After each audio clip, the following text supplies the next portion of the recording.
This video walks you through importing the board's firmware into an Atmel Studio project using Atmel Start. We'll add custom code which accepts any digits sent from the cloud and promptly sends it back.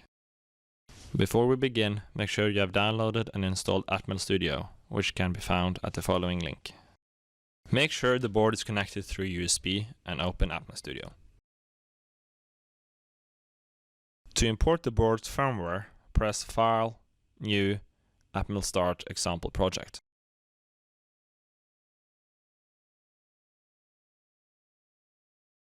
In the board drop-down menu, find ATmega 3808 AVR IoT VG.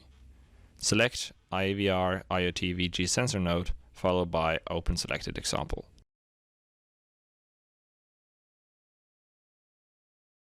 The current view shows all the different software components in the board's firmware. To learn more about how Atmel Start functions and the different software components, see the currently displayed link.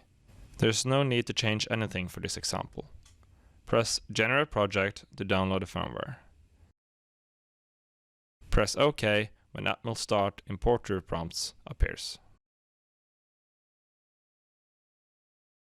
The easiest way to add custom application to the firmware is through the Send to Cloud and Receive from Cloud functions. Send to Cloud runs on a set schedule, while Receive from Cloud runs when a new message has been received. We'll demonstrate this by adding echo functionality. Whenever a digit is received, it is sent back to the cloud. We have a global variable to store the last received digit. Received messages are in JSON format. In this scenario, the messages look like this. If you are not familiar with JSON, more information can be found on the currently displayed link. The Receive from Cloud function handles incoming messages. We find the echo token in the string and extract the one digit following it. This digit is saved to the global variable echo num. As with incoming messages, outgoing messages are also in the JSON format. To send the received number back, we add it as a variable in the JSON string going out.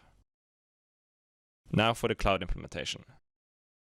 Open the AVR IoT landing page and scroll down. Add a slider and name it Echo. Make the minimum value 0 and the maximum value 9. By doing so, only a single digit is sent at a time. Now, when we send a digit to the device, it is echoed back and displayed as a graph at the top.